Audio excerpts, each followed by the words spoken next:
Hi guys! Welcome to A Sunny Book Nook. Today, I'm starting a reading vlog because back in my hometown and I have a lot of books in my physical TBR that I just want to get through. I think the last time I did a reading vlog, I also was like, need to get through my physical TBR. It was that type of situation as well. So yeah, I mean, last night I just could not fall asleep. The day of recording, it is August 10th. And last night, Taylor Swift announced the 1989 Taylor's Version album release at the end of October. So, you know, I stayed the fuck up when all that shit was going down because it was like chaos was happening. Karlie Kloss was at the fucking concert. Insane. Oh, I also pre-ordered the CD with the like vault never before seen Polaroid photos from the 1989 like Polaroid shoot. Like I was literally on her store website in a checkout line of 3 minutes. I was like, well, what the fuck is this? Ticketmaster? Pretty insane last night. I haven't gotten that much sleep these past few days, but after the chaos of that, I just like couldn't really fall asleep. And so I picked up a book that I'm almost done with, and I feel like I've been reading for years because I probably have. And I just like started physically reading it, you know, to do something that isn't looking at a blue light screen so that I could fall asleep before 2 or 3 a.m. That book was, I forgot whether I mentioned this book in my last reading vlog, which was definitely at least 6 months ago at this point. Get in Trouble by Kelly Link. Like you can see, I am almost done with the short story collection. I feel like when I read some of these stories, I'm like, this is absolute nonsense. Like none of this is processing in my brain and I don't know what's happening. Like this just reads as nonsense kind of. But then there are other short stories that I'm like, this is really deeply compelling and very interesting. And at first I thought the short story I was reading last night, Two Houses, was the former. But then I started like, and my eyes were like basically, you know when you're reading but your eyes aren't like really processing what is being said on the page, is you're just kind of skimming. I was like doing that, but then it started catching my attention and I started actually reading and I was like, now hold on, this is interesting. Because she's describing this like boyfriend who lived in like a haunted house kind of, but it was just such a convoluted situation. Anyways, very interesting to me. And I really, yeah, I don't know. I'm interested in finishing this for this vlog. I don't know what else I'm going to be reading for this vlog yet. You'll be coming along with me. You know how I am with reading vlogs. If you've been around here for a while, I'm pretty spontaneous with it. I'm not that planned usually. So I will check in with you whenever I do finish this, but I have some like work, errands, chores to do before I have like leisure reading. So anyways, I just wanted to start the vlog. Good evening. I'm laying in bed. I got home from yoga after I finished like my work day and the errands and stuff. So went to yoga, came back. I just started a new membership. I'm excited. I love yoga. I love hot yoga. It's a good workout. I grew up doing like dance, like doing, well, not dance. I feel like there's like dancers and there's like ballet girls. Like I was like kind of a ballet girl up until I became like a musical theater girl. But like yoga to me is kind of like that if it wasn't toxic, if it was like granola and like woo woo in a way that's like, I fuck with this. Anyways, so yeah, I was at yoga. I showered, so my hair is like kind of wet. It is past 11 and I'm gonna talk about another book that's on my physical TBR shelf, which is over there, but I'm not gonna talk about it until tomorrow morning. I started listening to it while I was doing my chores, specifically while I was in the garden weeding. It's important that it's 11 p.m. because Chappell Roan, one of my favorite artists who's like new and upcoming. Like she doesn't have that many songs in her discography just in general. Her upcoming album is gonna be her debut album from what I understand. She's like an independent artist in a very serious way, and she is like a lesbian pop icon to me, okay? She's from Missouri as well. I'm from Missouri. I say it constantly. And she's very important to me. But anyways, her newest single, Hot to Go, just dropped, so I'm gonna go tune into that. But truly, when I tell you guys, if we're talking about music, I have not been able to stop listening to Sun Bleached Flies by Ethel Cain. Like the outro and the bridge to that is just stuck in my head in such a serious way, so I just put that shit on repeat. Like that's stuck in my head, but also parts of Strangers, the final track on the album Preacher's Daughter, which is a fucking masterpiece. If you haven't listened to it yet, you need to.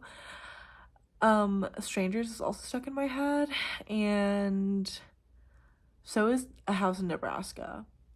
And like I will rock out to American Teenager. Like that shit, play that shit in the club. Anyway, but I'm gonna go listen to that song, and then hopefully I'll be able to fall asleep tonight. Because I did smoke a bowl, and I did have yoga tonight after a long time of not doing yoga, and it was like one of those like relaxed ones. Yoga's like relaxing, but then you're like, why am I so fucking sore? Yeah, I enjoy that, but like hopefully those two things combined will knock me the fuck out. But that's my updates for you tonight. No reading updates really, because didn't have much time to read except for the audiobook that of one of the books on my physical TBR shelf that I will talk to you about tomorrow, which within the next second for you. But anyways, I'm gonna go watch the music video now. I'm very excited. Hello, it is the next day, and the book that I was talking about that I started the audiobook of is The Shock Doctrine by Naomi Klein. I have read Naomi Klein's This Changes Everything, which is excellent, an excellent piece of climate change writing. And it's the only, like, it's so good. Anyways, this book, I'm like 100 pages in, and it's a thick ass book, but I'm really fucking with it. And actually, I haven't announced this yet anywhere. Well, maybe I posted it on Instagram, on my story, like once, but the reason why I'm reading this is because me and Roisin from Roisin's Reading are doing a live show for this book in early September, within the first few days, so keep your eye out for a date and a time. And you should read this book with us, because I think she's doing a book club thing for big books.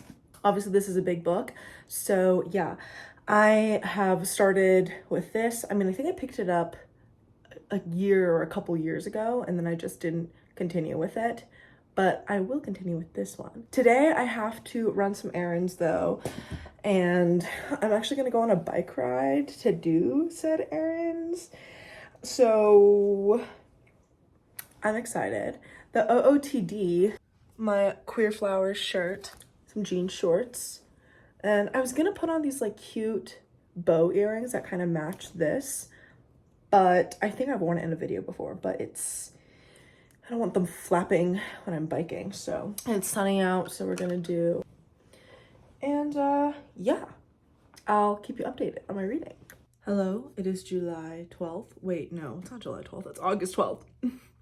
It's August 12th, and I have gotten about 65% of the way through The Shock Doctrine as an audiobook. Because I'm gonna finish the audiobook soon for the live show, I'll probably go through this physically, tab it up, take some notes, highlight some stuff to bring up on the live show with Roisin. But honestly, this book is like kind of blowing my mind, but not really. Like, it's reaffirming the sort of vague anti-imperialist, anti-capitalist understandings of the world and world history that I know to be true already, but it's giving name, dates, and reasoning to it in this way that is still solid journalism. I mean, I don't think there's any journalism that's unbiased, but I think there's a clear bias there that I don't know if I necessarily agree with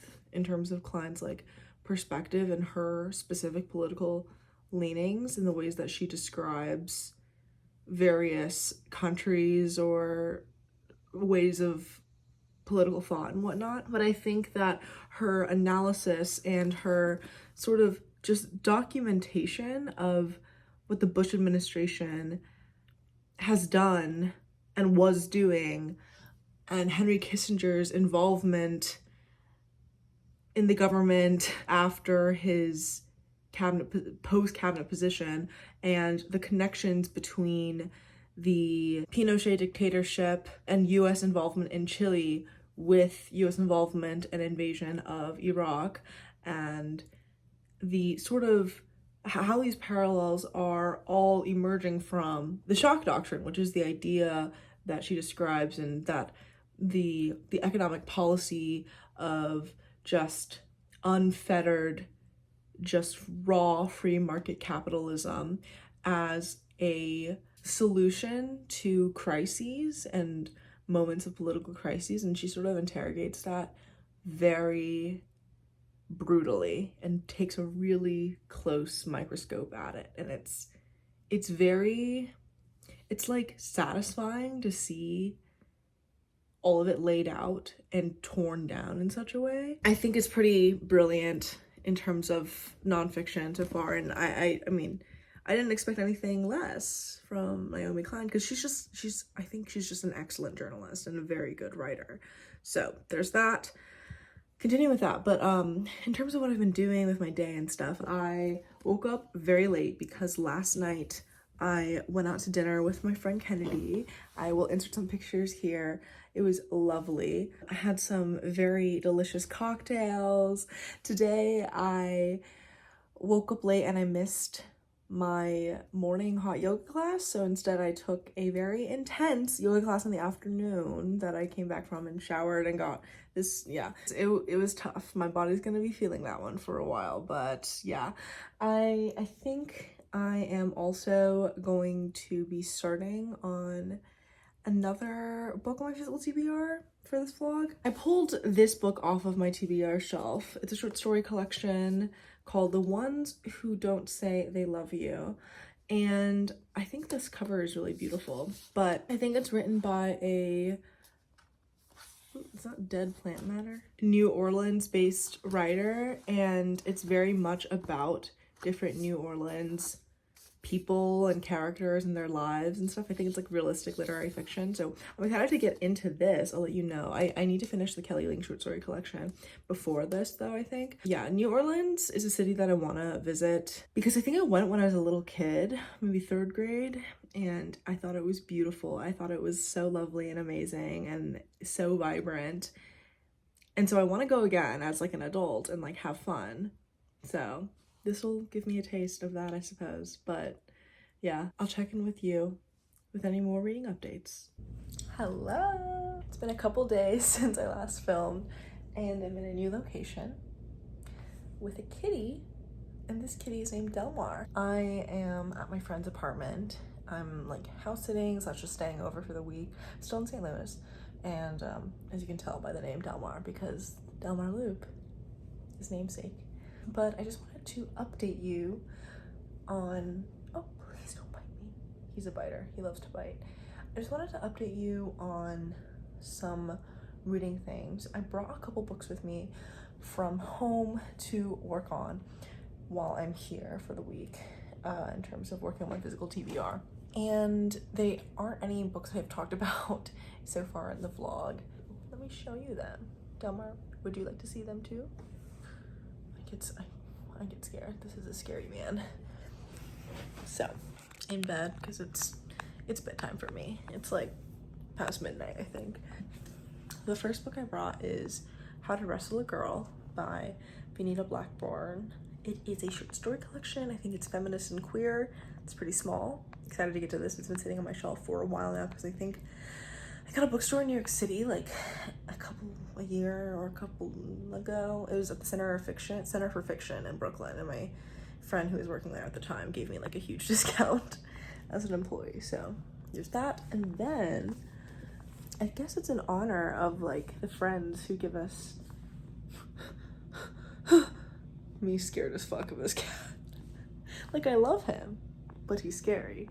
Actually, now I just realized another friend who worked at this museum gallery, who also had a bookstore attached to it, is where I got this next book that I have with me, which is Re-Enchanting the World by Sylvia Federici. This book would be my third Sylvia Federici book. She is a brilliant Marxist feminist, and I really loved Caliban and the Witch.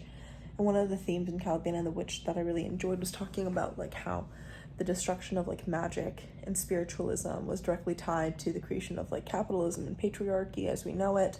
So interested in this, and I think while I'm staying here I'll probably read a couple short stories every night, a la Books and Lala, how she like will read a short story every night or something like that. But yeah, that's my reading vlog update. This might be a futile a futile endeavor, but I hope that the cars and truck sounds out here aren't too bad so you can still hear me. But today I went to the cafe because I'm staying at my friend's apartment. I just walked over to Del Mar Loop, if you're familiar with the St. Louis area, and sat in front of a cafe, got a coffee, got a lavender oat latte, I think, and then did some reading.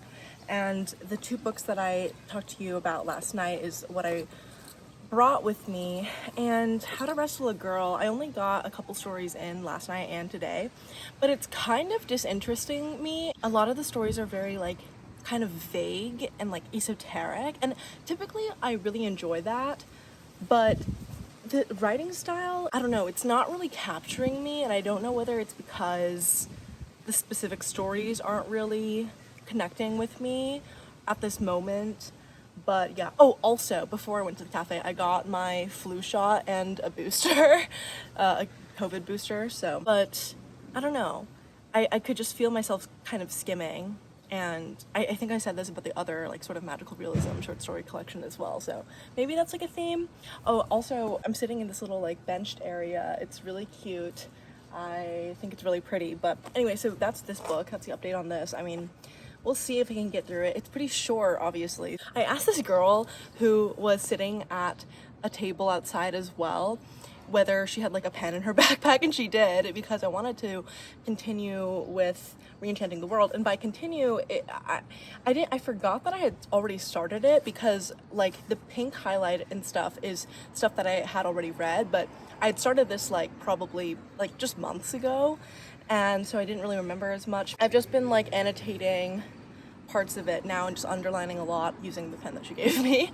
But I didn't realize this last night because I was more focused on like the re-enchantment part when I was talking to you about it, but it's actually a lot of focusing on like the commons as this idea of like the collective usage of natural resources and stuff. And I think reading this alongside the Shock Doctrine by Naomi Klein has been really interesting, because Federici gets into the World Bank and the IMF and its role in sort of the harm towards women in the global south, in colonized countries, and how perpetual like war and invasion and the privatization of land is an integral part to that. And I think like this is more theory dense. Some of her sentences are long as fuck.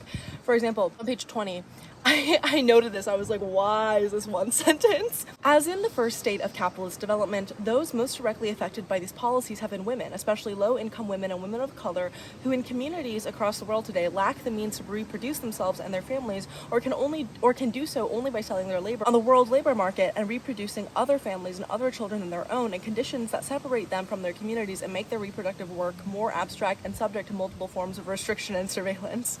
So yeah, I mean, I think because Naomi Klein's more journalistic style is more straightforward, combining them together is interesting, because this provides like a feminist sort of Marxist theoretical lens while also looking at specific cases and specific instances. I think the notes on her writing, like the notes at the end of different chapters where she specifically, what's it fucking called? Fuck, I was just doing this. The footnotes, where like little numbers attached to different things where she's citing them. Like a note here after the introduction chapter, citation 2, which says, In 1990, with colleagues from Africa and the US, we founded the Committee for Academic Freedom in Africa, CAFA, whose purpose was to analyze and mobilize against the destruction of the educational systems in Africa, especially at the tertiary level, planned by the IMF and the World Bank, as part of the austerity measures adopted under the rubric of structural adjustment. For 13 years, CAFA produced newsletters and campaigned against the World Bank, including its participation in African studies conferences. Scandalous in our view, considering the role the bank had played in the defunding of African universities and research programs.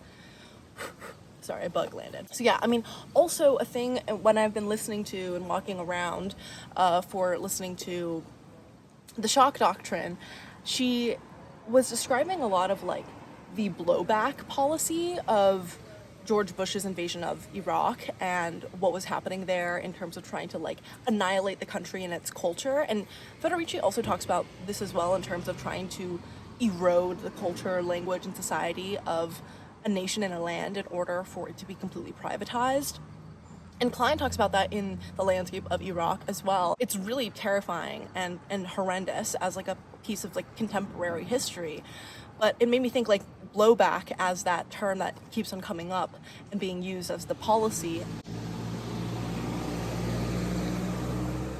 happening makes me realize that that's why the podcast called Blowback is called Blowback.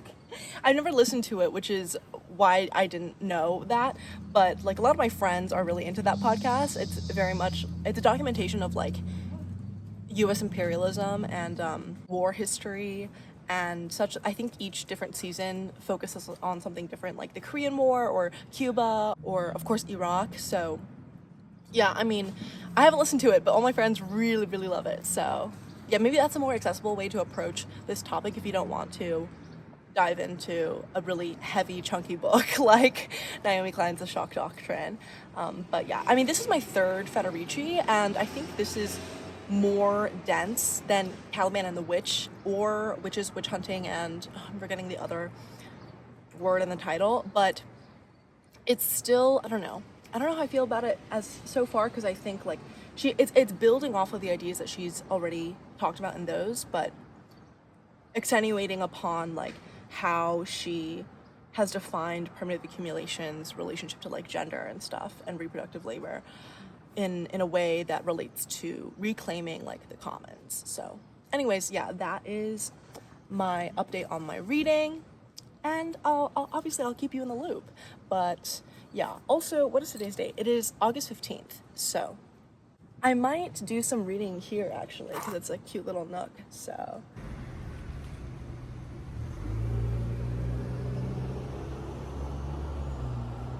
hello. So I finished The Shock Doctrine. I just spent this morning like watering some plants in this apartment and doing work. I've just been working all day really, but in between I did finish The Shock Doctrine and it was very, very good. Saying that I enjoyed it would be kind of weird because it's so like dark kind of. I mean, it does end on a good note. I mean, it is fundamentally a journalistic account of how capitalism profits off of continual crisis and how it generates crisis for the purpose of capital and how these things are related to each other. But yeah, I'm pretty hungry now, so I think I'm gonna go walk somewhere and get lunch and keep doing work over there.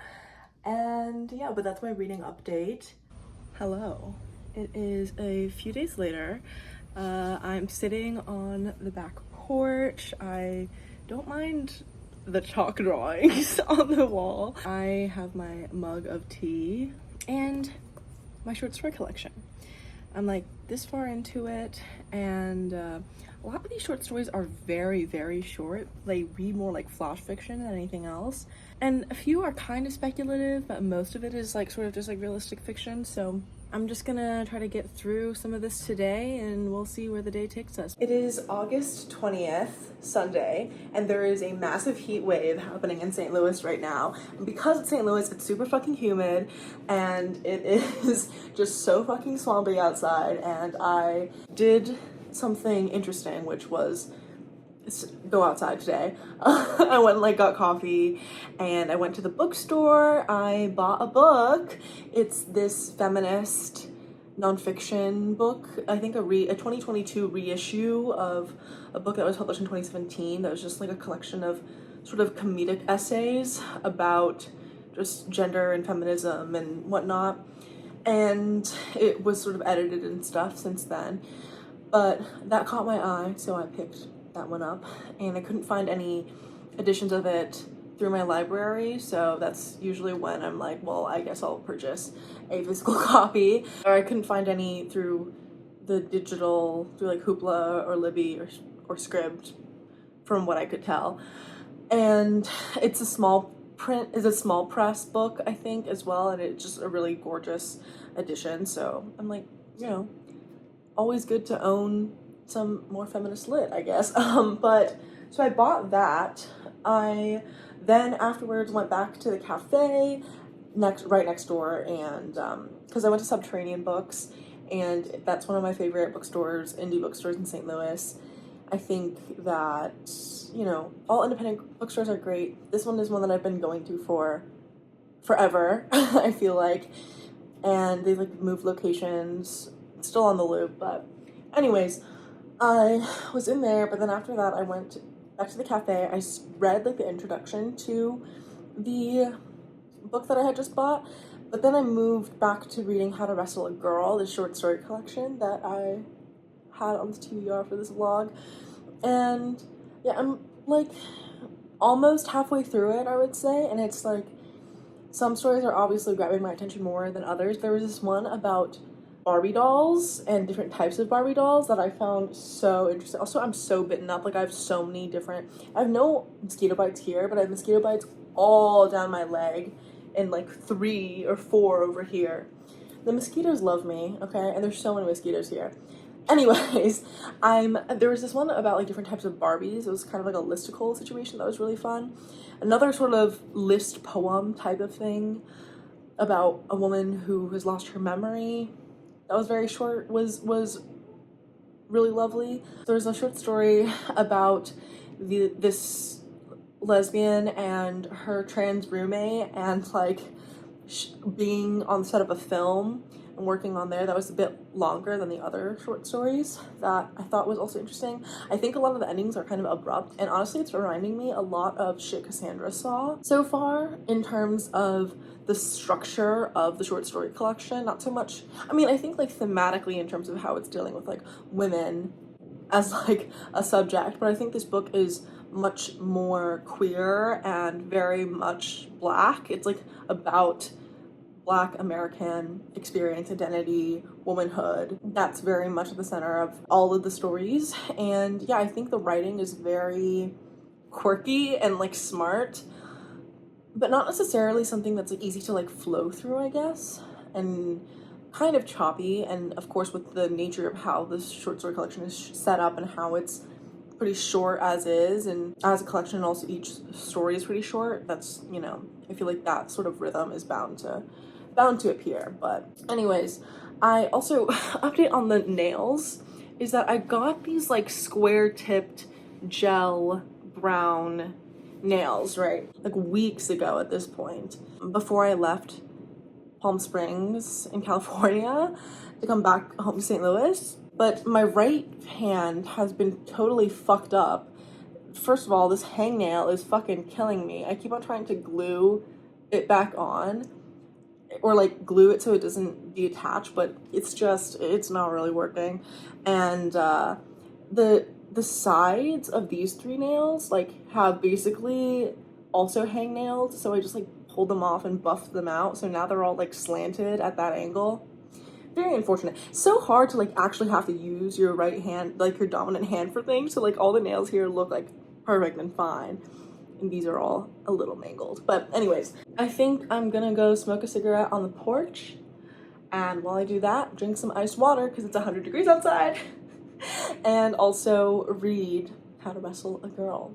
Hopefully I can finish that today and I can give you my update on that later, but I will let you know, of course, as always.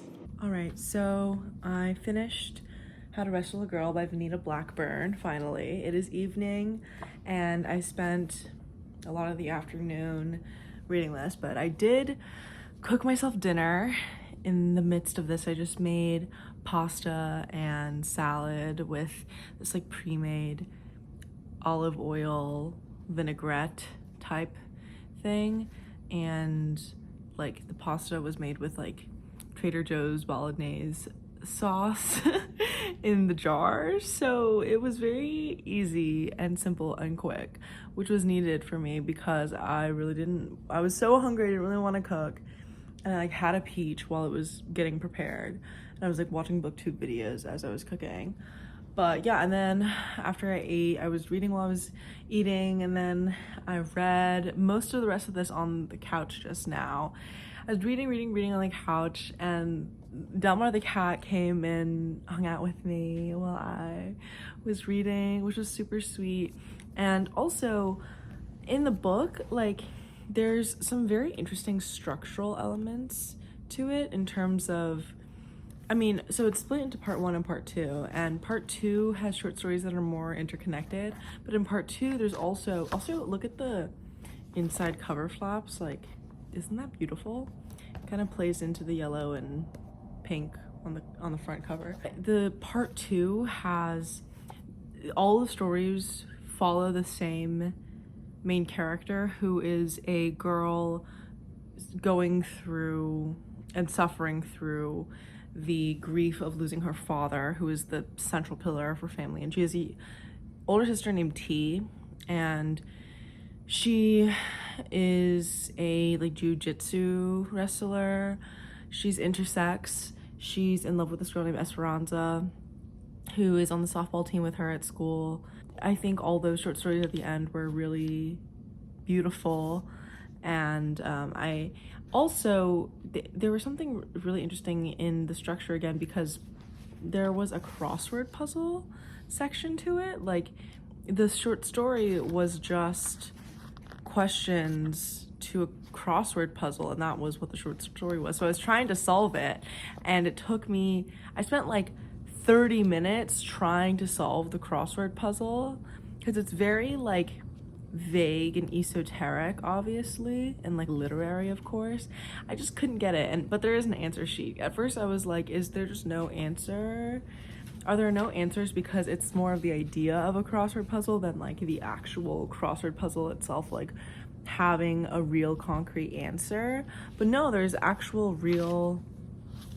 the real filled out answer sheet, you know, to the prompts, which for example would be like, number 9, the boys were jealous and studious. They studied coach's movement and imitated them, causing this and testosterone to explode in the air like swarms of midges. So just like descriptions like that are pretty like rich and dense. You're supposed to gather and identify the word of to fill out the crossword as one does. But there's that, but then there was also the very beginning of part 2 started with this grief log. So it's like basically this log that is almost like a calendar that tracks the experiences of this girl, like date, exercise, sets, weight, reps, goals, execution, justify. And that's the structure of everything that happens, and it's describing all the scenes of like the funeral and the aftermath of her father's death. And then all the little short stories afterwards are these like vignettes and scenes and elaborations upon what we already saw in that, and I thought that was really interesting. There was also a quiz section. I mean, she's in high school, so like this is also kind of brilliant as well in terms of like, these are the different descriptions of the teachers, and these are the names of the teachers and what classes they teach. And so like you kind of have to match the description to the teacher, and then you have to match like the quotes to the teacher, and then you have to match more quotes to the teachers. That was fun as well. I mean, I didn't really get it. If I worked on it harder, or I thought about it more and spent like an hour or if I spent like 20 to 40 minutes on it instead of just continuing to read the stories, I could probably have figured it out, you know, but that's not what I was doing. But I think like part 1 is just so much more esoteric, disconnected, because they're supposed to be. They're much more vague and like jumpy and have these other premises that are just like not as concrete and grounded, and are just, there's this couple who are going to couples therapy and they're convinced that their dogs are the reason why they need to go to couples therapy and why their relationship is falling apart, like stuff like that, I guess. And yeah, I mean, I thought this was very well written. I started to appreciate more and more of the language as I got to past the halfway point.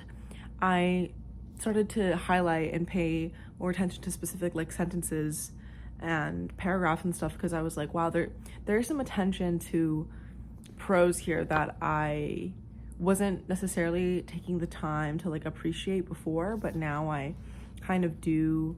I really see what's happening here, and I really get it, and I really think it works all together and builds together and fits nicely into it. Like, for example, in Trial of Ghosts, which this short story was really interesting. It's like this world in which ghosts from your life can choose to visit you, or can choose to visit anyone else that they had encountered or been in the lives of before, and interact with them. And on page 103 it says, "The man looked like someone plucked from another country and dropped into the city like a doll." I thought that was like a nicely rendered sentence. Oh, and I thought this scene in this story was nice. Then she checked her own reflection quickly in the window. From what she could see, nothing seemed out of the ordinary. Another wave of panic hit, as if the woman could see into Rowena's wallet and accounts and see every late payment and overdue bill, and was judging her unworthy, a fraud and a fool. But that was impossible. There was no evidence on the surface to indicate anything problematic, unless the woman was racist or a psychopath. In that case, Rowena decided to stare back. And I think like this short story, The Trial of Ghosts, it reminded me so much of Passing by Nella Larson, but like in a more speculative angle, and obviously way shorter because it's like a 5-10 page short story. But yeah, I thought this was pretty good. I think I'm gonna rate it 4 stars. So success in terms of physical TBR down. I know we've only gotten through 2. We're pretty far into this vlog, hopefully, I think. But I mean, we'll see where this ends, because I do still have the Federici, and I just picked up the other feminist nonfiction. And usually nonfiction takes me a little longer, you know? I'm done like cat sitting and apartment sitting tomorrow, so I'll be back with my own like TBR shelves and everything. Speaking of apartment and cat sitting, a noise just scared me so bad from the kitchen, and it was this guy who jumped on the fucking counter and was trying to eat the pasta that I made. He forgot the good times that we just had of cuddling on the couch while I was reading. He better not go try to eat more of my pasta. Anyway, that's an update here. I don't know whether I am gonna try to finish up the vlog soon, but that's it for tonight. I think I'm gonna maybe like watch a movie or something, go to bed. Yeah.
Hello, it is August 22nd and I am back in my own home as my cat sitting duties are over, which is both sad and fun and exciting because that means I get to be back home with all of my books. And I finally did finish Get in Trouble by Kelly Link, which is the book that I started off this vlog with, if you remember from the very beginning of this, I'm sure, very long video. And I was just lounging around this afternoon, taking my sweet time, relaxing with this book, with the last couple stories that I had to finish up in here. And the story that ended this collection, the one that rounded everything off, was one that was so interesting. It's about this pair of twins, one of whom works for like a government agency in this world. There's all these different portals to different universes. Because her mother was pregnant when she traveled into these portals into other universes, she has two shadows. And our main character is a bit of an alcoholic. She is just deeply troubled. She lives in the Florida Keys, which is one of my favorite places, I would say. So yeah, it was interesting, but I think the ending left me something a little bit to be desired, but I don't know. I thought this was pretty solid. I think I'm gonna rate it like 3 stars, maybe 3.5, because I think her most recent collection, Kelly Link's most recent collection, was really astonishing in a lot of ways. Like a lot of the short stories were really, really incredible. And I think these just kind of pale in comparison. I think it's very obvious that they're written by the same people, but yes. Oh my god, I just got a text that Chappell Roan is dropping her fucking signed CDs. Oh my god, I've been waiting for an announcement of her CD drops because she announced like being able to buy the digital album, The Rise and Fall of a Midwest Princess, which I am so excited for. I think it's coming out in a couple months or something, and I'm so seated. I love all of her songs. I love her music so much. She's such a pop princess. She's from Missouri. I've already talked about her because her music video dropped during this vlog, but anyway, I also, the other day, I ordered Ethel Cain merch, just a little sticker to put on my laptop, but in terms of music updates, I'm gonna go order one of the CDs and I'll keep you updated with my reading. But yeah, finished another book, which is so exciting. I have now finished 3 books for this vlog, 2 speculative short story collections and that are like queer and feminist, and then this nonfiction. So yeah,